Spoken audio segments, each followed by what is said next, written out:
Surgeon-guided, technology-driven, robotic arm-assisted surgical technology for hip and knee replacements. Available at Kansas Spine and Specialty Hospital, proud sponsor of KPTS, Public Television for Kansas. The following program is brought to you by TZ Productions, offering 40 years of media experience.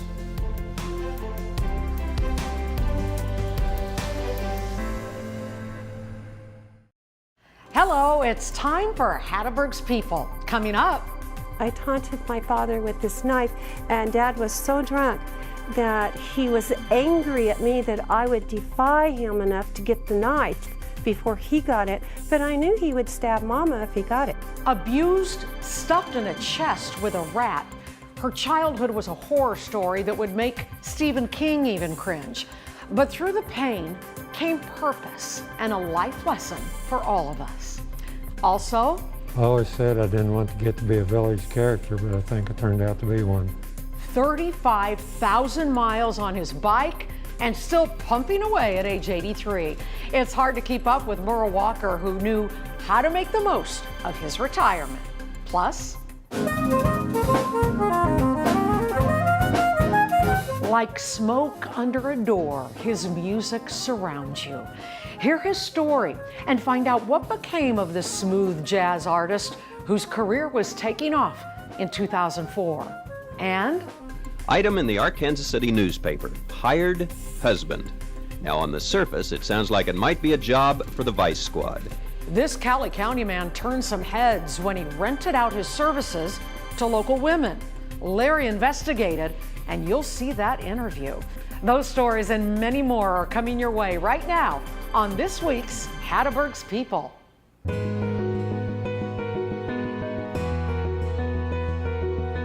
These stories are like old friends. Their lives radiate from the screen like prophets of the past.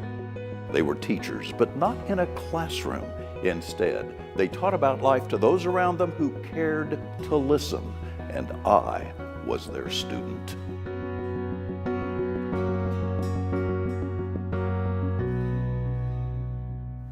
A nightmare childhood could have left her life in ruins, but that didn't happen. Thank you for joining us. Hello, everyone. I'm Susan Peters. Larry is taking some time off. We're going to start tonight with the story of a Wichita woman whose life began with little hope. Yet through the years, she has given so much hope to others and has found fulfillment beyond her wildest dreams. I finally felt the knife and I reached for it and I jumped up on the back of the table with my sister still under it, crying and scared, and I taunted my father with this knife, and Dad was so drunk that he was angry at me that I would defy him enough to get the knife before he got it, but I knew he would stab Mama if he got it. There were no fairy tales when Straw Hidaka was growing up. She came from a difficult background, abused, stuffed in a chest with a rat, and endured pain most of us will never know. And it was so horrible. I could just feel all of the hate and the abuse that went on in that house. It's Straw Hidaka with the street ministry. Remember, we talked on the telephone. Today, Straw runs a street ministry, much of it taking place on South Broadway in the many motels that serve as home to families in need. Clothing, food, and toys are her calling cards. And every day I get up, I know that my foots are led in the right direction. And I meet the people that I'm supposed to meet. They just needed someone to take a moment to say, I care, I love you, and I'm here. Inside her home, her basement is a collection of toys, clothing, and blankets waiting to find homes. And I'm slowly trying to fill the bins and sort and get food ready so when people really are hungry and they have little kids, they can have some food to eat. These are the dolls. Dolls, dolls, dolls. Can never have too many dolls and never have too many teddy bears. And these are my Mickeys, Minnies, Poos, and Tiggers too. Okay, here we go. This might help out for a little while. It's very sad. I don't know what's going to happen if more people don't kind of bond together and help each other.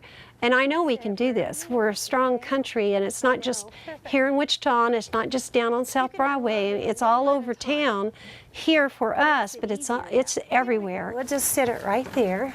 Yes, there's such a need. It's unbelievable. So youth, people that really have a desire to get out there and help people, don't just think about it. Get up and do it. Do it. It'll revive you. It'll give you a reason, a worthwhile purpose in your life. It's all worth it. You're Mickey? You look like Robin. I feel so sad in my heart. It pulls me down sometimes. Sometimes I really get really sad. Like the little children this morning, they don't know any different. They really don't. I truly appreciate everything you do for me and my kids. So a woman whose life began with little hope now gives hope to others. And I know that the Lord's led every step of my way. Straw says she has slowed down a little the past few years, but is still ministering to needy families, offering both material and spiritual help. Now to some more life lessons from Merle Walker of Anthony. When Larry interviewed him in 2012, Merle had ridden his bicycle 35,000 miles. But there's more to this story than just that. Take a look. I like being out by myself when I can just think about things. 83-year-old Merle Walker of Anthony has ridden his bicycle 35,000 miles since 1997. I used to farm, and I'd spend 14 hours a day on the tractor, and this is as near to that as anything I can find. He's had prostate cancer, surgery for an aortic aneurysm, had 2 surgeries for intestinal blockage, has a pacemaker, gallbladder surgery, a hernia, knee replacement, plus he has diabetes. The bike riding, he believes, now helps him keep fit. That's when I do my serious thinking. Seems like it's easier to do it on the bike than it is sitting in the recliner. But it's where he bicycles to. That's the important thing. Twice a week, he's involved with the Youth Friend program in the 1st grade at Anthony Elementary School. Well, I just love being around the kids. They call me Mr. Merle. I've been going for 5 years. That just makes me feel good. Then he bicycles over to an assisted living facility where he plays kickball with the residents. And this keeps your reflexes sharp, fellowship of spending time together, because we get conversations going. Back on the bicycle once again, he heads to another rest home to read the contents of the Anthony Republican newspaper. March the 1st. And there's a land auction tomorrow. I go through and tell them what was in it, give them the gist of it rather than reading word for word. I just get pleasure out of being around the people. His bike seldom slows, except for bad weather and bitter cold. On his 83rd birthday, he rode 100 miles in one day to celebrate. I always said I didn't want to get to be a village character, but I think I turned out to be one. Well, that old bike may get older, but Merle Walker keeps young, just pedaling away at life. I've got something on my agenda every day except Saturday. The latest with Merle is that he is still biking, but now he's riding right here in Wichita. He and his wife moved to a local retirement community shortly after that story first aired. They say they love it, and Merle now enjoys riding the trail through the Great Plains Nature Center. This next story is about an artist you may not have heard of, but if you've spent much time in Wichita, you've probably seen her work. Her name is Dorothy Coling, and though she is no longer with us, her beautiful bronze sculptures continue to inspire people throughout the city. I like to create something that stirs an emotion in people. In her small studio at Larksfield Place, Dorothy Coling takes pieces of clay and turns them into timeless images of bronze. It's therapeutic, actually. More than therapy, Dorothy Coling is one of Wichita's leading public artists. Her work graces Century 2 in the form of a jester. To me, this is a symbol of entertainment that has been going on for centuries. That old hand. Takes somebody to see it. I was able to do that. That's the payment. It all starts here in this studio and in Dorothy's mind. Little bits of clay magically formed with talented fingers. I really don't get too excited about like this if I don't know who it's going to be. I just like doing what I do, and I enjoy other people appreciating it, you know. I think everybody, that's just human nature. Her work is direct, emotional, and heartfelt. These bronze castings are some of her best. In front of Larksfield Place, a bronze any mother will recognize. It's called 4 a.m. Anybody that's held a crying baby and finally you get it to sleep and then have the experience of laying it down, it wakes up again, you have to go through the whole thing again. So she's holding the baby, sleeping while she's resting herself. That seems to appeal to a lot of people. You know, they do such a good job of casting. You love your children, and it just brings back the good memories. So many people think they have to be just do something wonderful, and that's not it. Hoping to inspire young people's interest in art, she visits schools and quickly makes something that gets the kids' attention. That's what the kids like. You know, their attention span isn't very long. Kind of crude, but it's a pig. I'll be 86 in October of this year. If you have fairly good health, you just need to get a spirit within you to go ahead and keep up. Like her age, her art is also timeless. 22 years ago, she lost her husband, but she didn't stop living. When you lose somebody, it doesn't do any good to just sit down and feel sorry for yourself. I'm happy. I'm as happy as I can be. Dorothy passed in 2004 at the age of 90.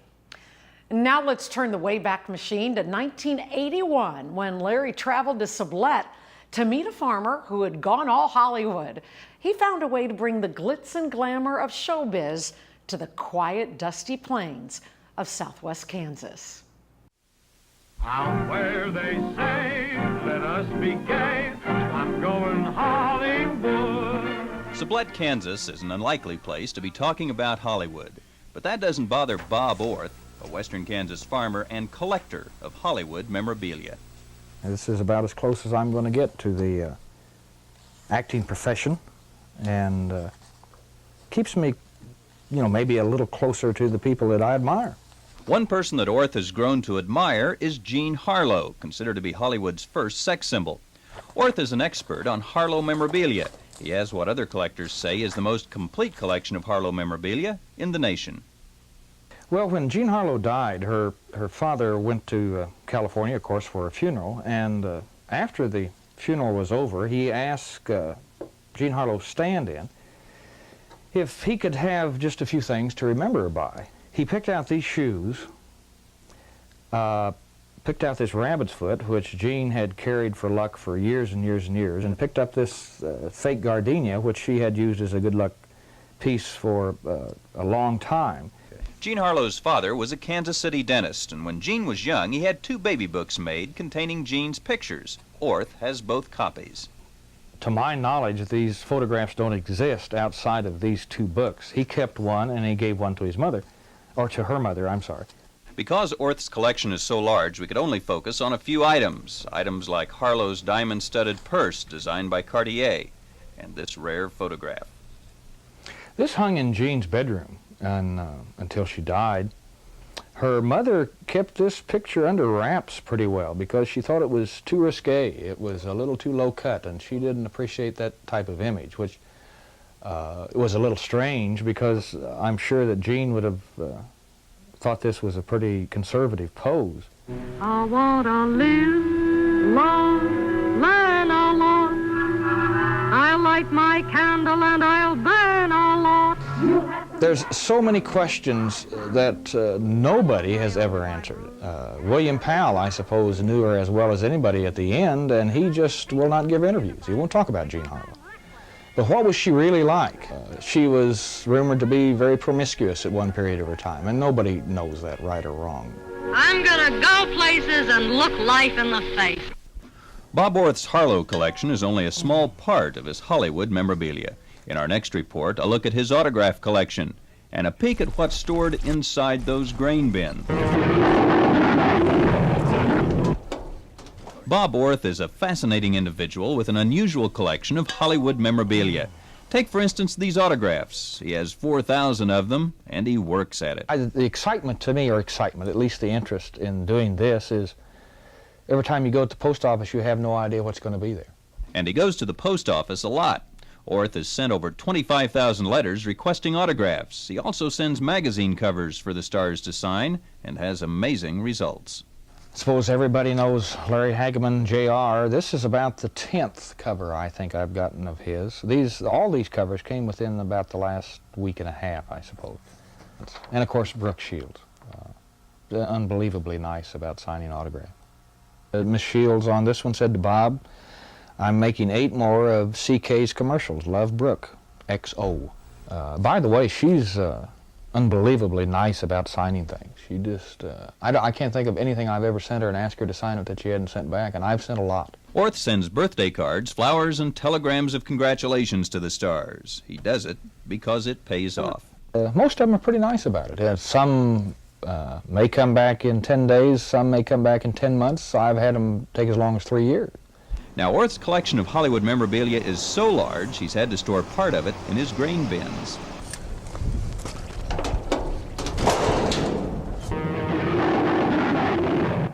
You guessed it, it's King Kong's hand, not from the original movie, but from the Dino De Laurentiis version of a couple of years ago. No, my wife won't let me keep this in the house. That's why it's in such deluxe quarters here. This was, as far as I can tell, was used to stage publicity shots. Jessica Lange would set in this, who was the heroine of King Kong. You know, surprisingly, I suppose of my whole collection, this is of much interest as anything I've got. You know, you can show somebody an autograph of Joe Blow or anybody. You can show them something that Jean Harlow owned, and they'll say, "Oh, yes, that's nice."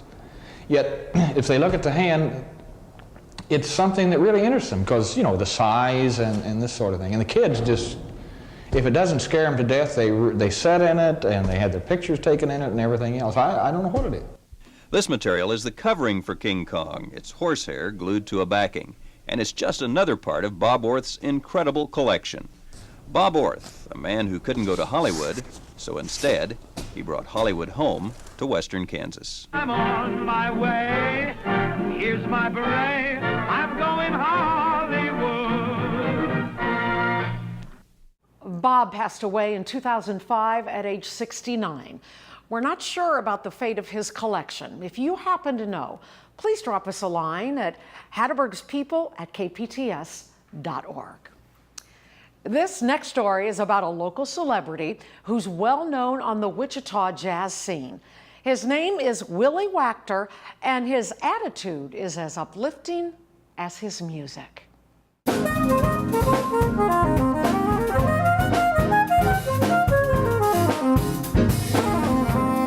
Willie Wachter could be playing anywhere, East Coast, West Coast, any jazz scene anywhere in the nation.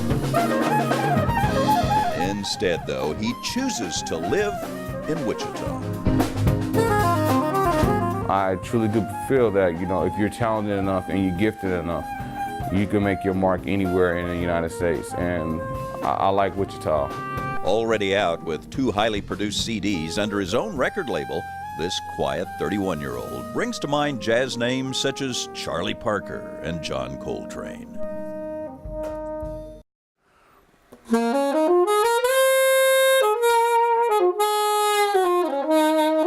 When you hear my music, you're hearing a piece of me and you're getting a piece of my soul.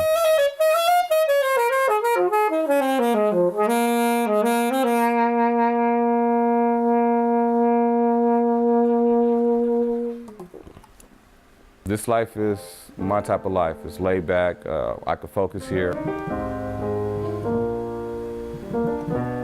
That's the most important thing I want my music to have, is to be able to touch somebody. And it's endless, and that's why I feel I must record it, because that way it can maybe touch somebody even after I'm gone. I'm always creating every single time I play.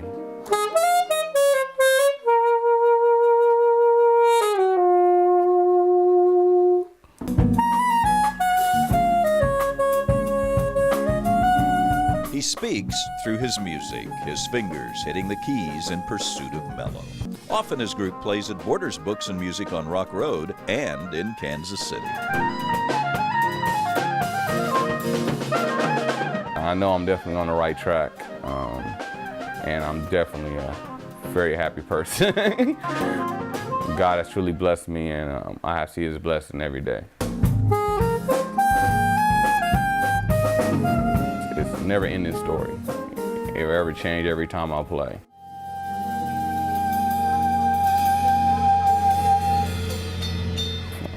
Every day is a learning experience. Well, more than a decade later, Willie is still at it, performing on a regular basis across our city. So keep an eye out for him. Ladies, did you ever want to change husbands, at least temporarily? Don't answer that.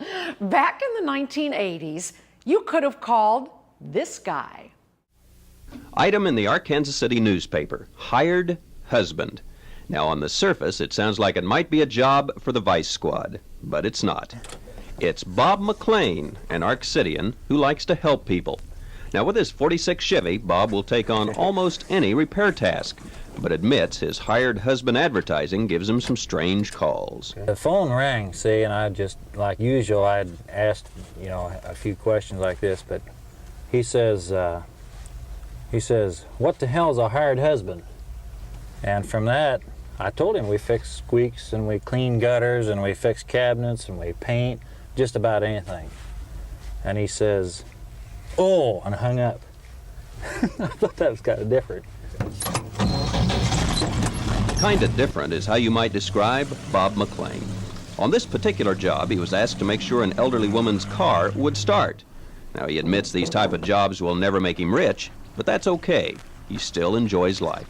You bet. You can help people out real easy, see? And yes, you have to charge them, but I get more happiness out of it than I do money. How can you get rich when you're working, see? In other words, you're only going to gain so much, and that's hopefully a living. So in the meantime, you want to be doing what you like, and that is helping people, or that's being of use to someone instead of to some machine. Bob says many of his customers are elderly, and his jobs vary from checking a car like this one to just changing light bulbs. And sometimes he and his wife wonder if they aren't getting paid just to talk. This one gal told her that she'd almost pay what we asked just to come out there and visit. Now, isn't that something? It's something, but not surprising. Bob McLean is the kind of guy people like to be around. The thing that I say is different between me and someone out there that's just sucking them dry is that when I deal with these people, I really do care. You see, and they know that. You can go around moping about everything under the sun, or else you can go on and live a good life the way God intended it. That's the way I look at it, see.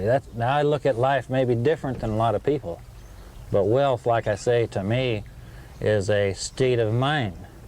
You can always be worried, or else you can be happy. It's just as simple as that. Bob McLean, the Ark City man who finds his riches in helping others. I'm Larry Hatteberg.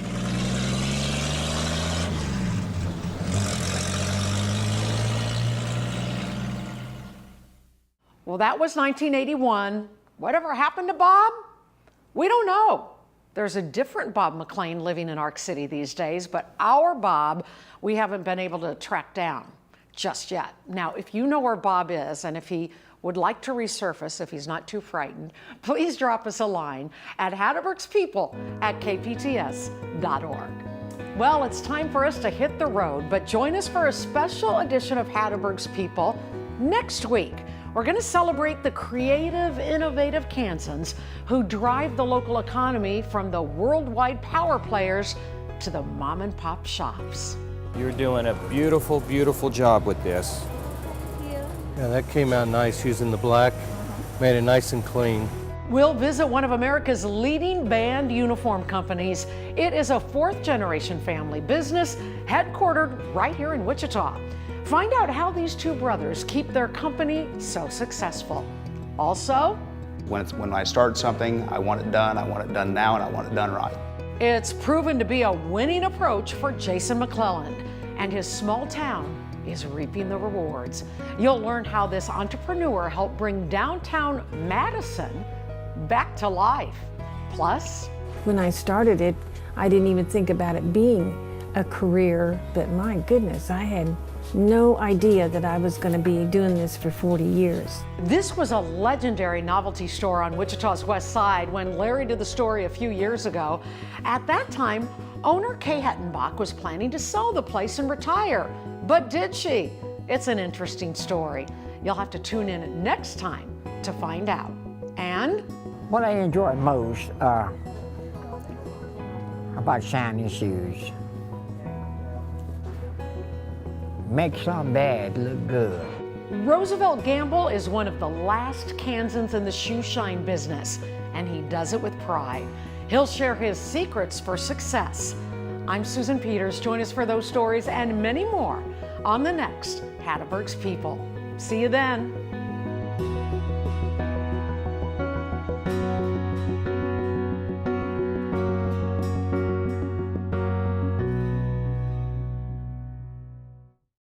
The preceding program was brought to you by TZ Productions, offering 40 years of media experience.